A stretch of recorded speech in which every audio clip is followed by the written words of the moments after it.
Bom dia, gente. Graças a Deus por vocês estarem chegando aqui comigo. Hoje, quarta-feira, meio da semana, e nós, mais um capítulo do livro de Hebreus. Vocês são muito bem-vindos, muito obrigada a presença de todos. Convido vocês a fazerem os seus comentários, deixem aqui. Hoje nós temos o capítulo 3, né? E você pode aí colocando aqui pra gente, né, compartilhando aquilo que o Espírito Santo vai falando com você nessa leitura, que ele vai trabalhando aí na sua mente, no seu coração. Seguimos falando dessa centralidade de Cristo, né, esse tema do livro de Hebreus, o sacrifício de Jesus Cristo, ele como intercessor e para nós não desanimarmos, né, como foi essa carta, uma carta até de exortação para os hebreus, para nós também porque Cristo, ele morreu, deu a sua vida por nós, e por causa disso nós precisamos, como lemos ontem, né, no capítulo 2, atentarmos para tudo isso que nós temos ouvido e visto e recebemos dele. Como eu falei ontem para vocês, eu amo tanto, é tão especial para mim o livro de Hebreus, fala da nova aliança, né,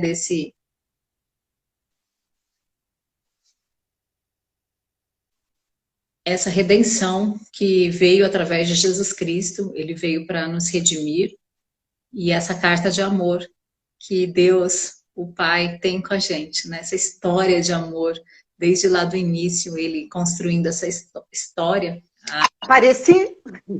Tá super aparecida, super presente. Então, tá bom. Bom dia a todos. Então vamos lá, Eli. Você quer ler? Pode ler aí o capítulo e depois a gente comenta. O capítulo 3. Então, tá bom. Capítulo 3 do livro de Hebreus diz assim: Sendo assim, santos irmãos, participantes da convocação celestial, considerai com toda a atenção o apóstolo e sumo sacerdote que declaramos publicamente, Jesus. Ele foi fiel àquele que o constituiu, assim como também foi Moisés em toda a casa de Deus. Jesus foi considerado digno de maior glória do que Moisés, pelo mesmo princípio que o construtor de uma casa possui mais honra do que a própria casa. Nossa, que coisa maravilhosa! O construtor possui maior honra do que a própria casa. Deus está falando com você nessa manhã? Porquanto toda casa é construída por alguém. No entanto, Deus é o supremo construtor de tudo.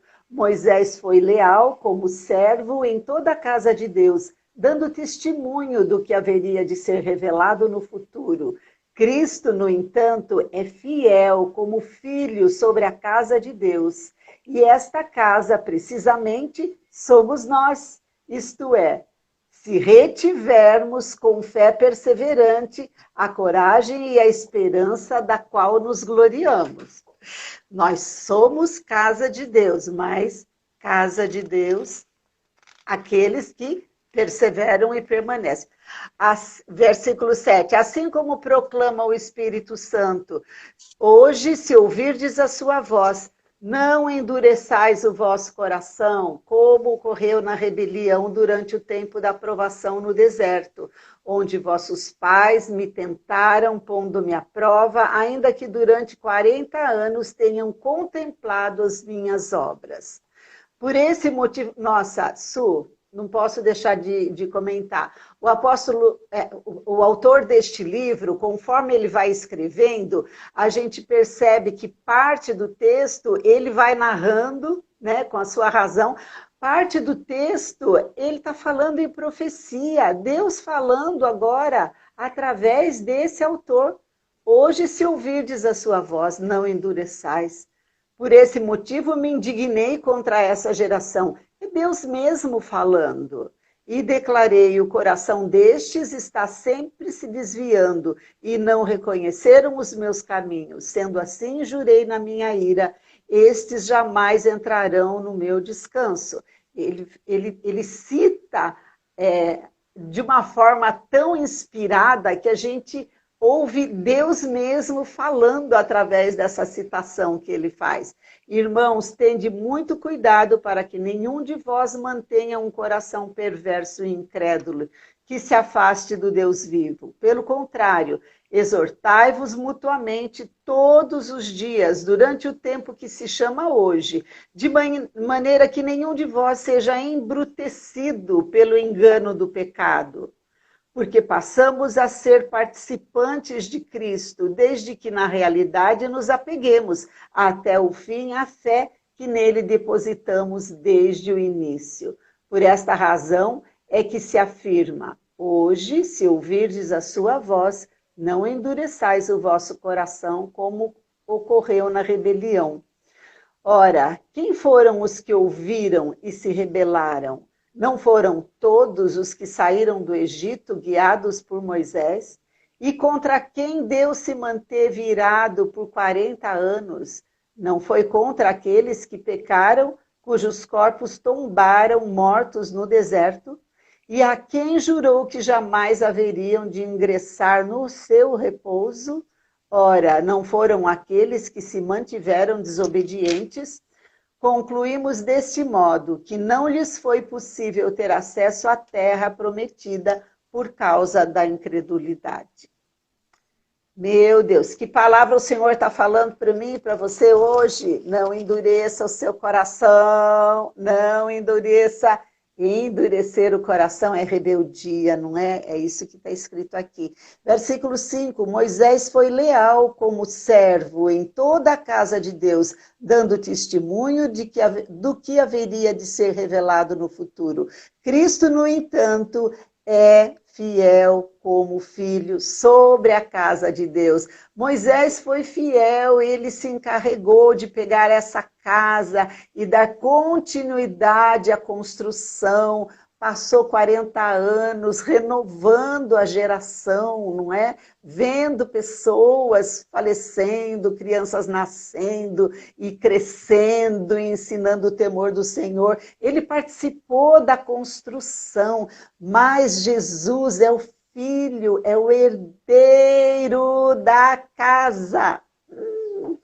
Jesus é herdeiro de mim e de você. Que honra nós precisamos dar, muito mais do que nós fazemos. Precisamos honrar o construtor desta casa. E esta casa, precisamente, somos nós. Isto é, se, porém, todavia, retivermos com fé perseverante a coragem e a esperança, da qual nos gloriamos, se nós permanecermos na fé, não é? Permanecer é viver todos os dias, todos os momentos comprometido com todos os princípios dessa casa, desse reino, dessa nação, não é? Tudo que aconteceu até Jesus apontava para Jesus, né? Então a lei apontava para Jesus, Moisés apontava para Jesus, Davi, o trono de Davi apontava para Jesus, tudo apontava, Israel, o próprio Israel apontava para Jesus. E aí quando Jesus veio, não se entendeu direito, né?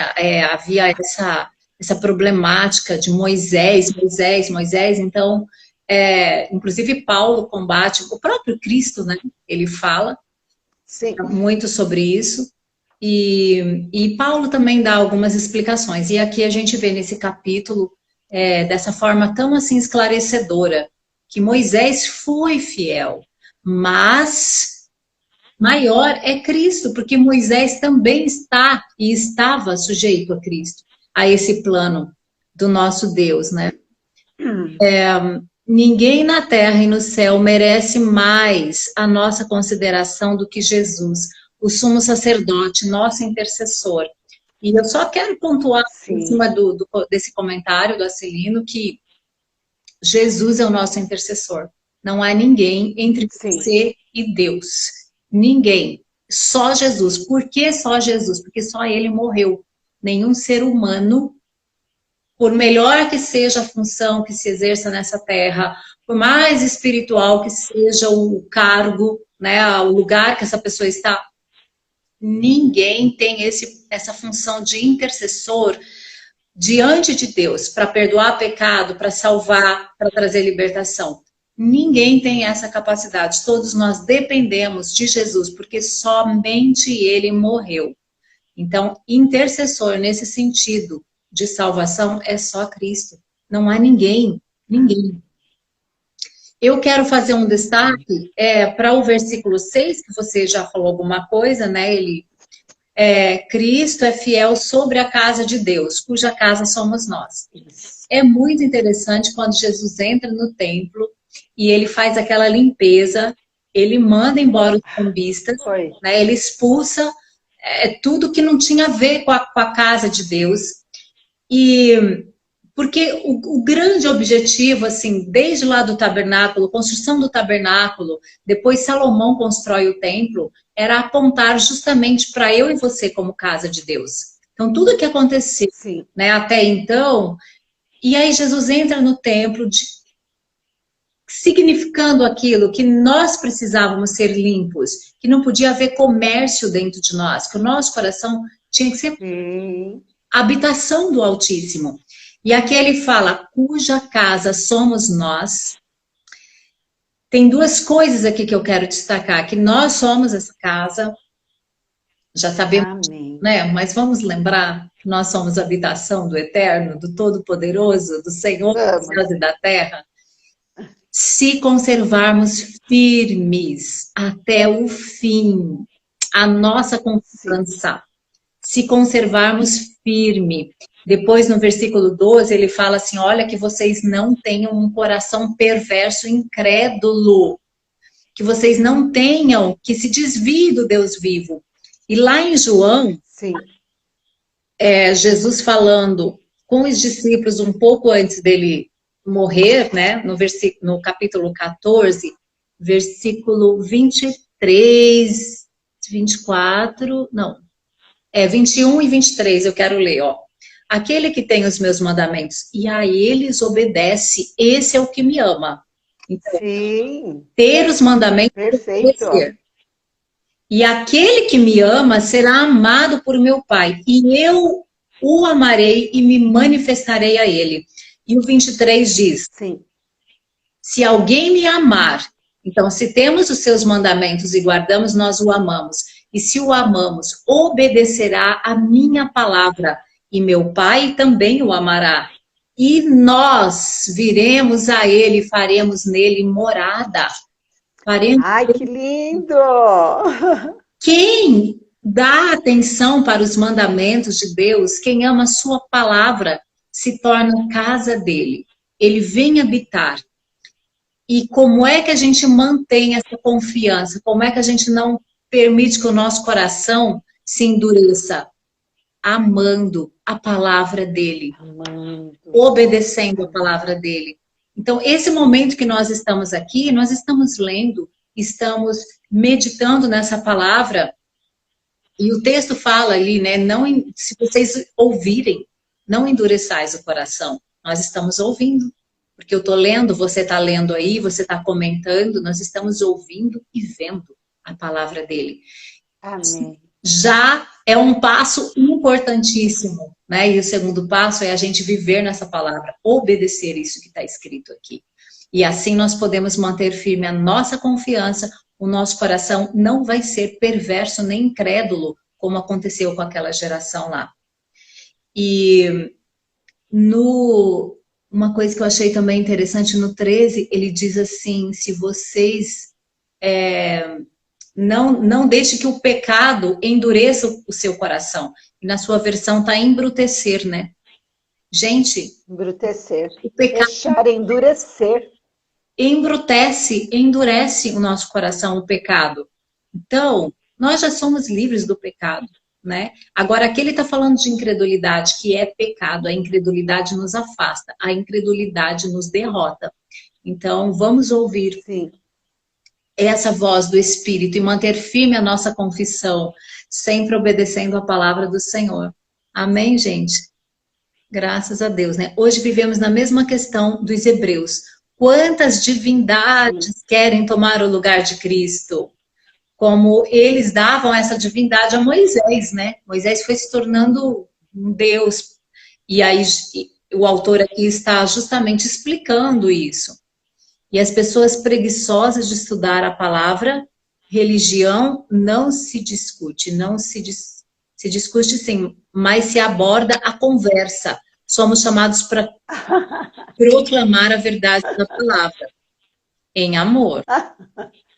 Ai, que lindo! Não, isso merece um destaque. Merece um destaque. Su, vamos fazer uma pausa.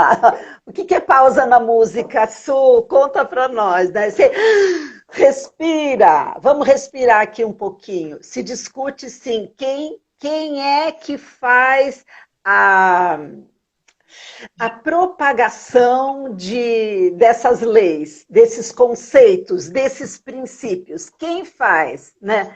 Que dá um jeitinho, é mais fácil, né? Isso discussão, não é discussão, que isso é uma discussão, né? Quem faz esses ditados? E nós nos submetemos a ele, não é? É a palavra do povo, né?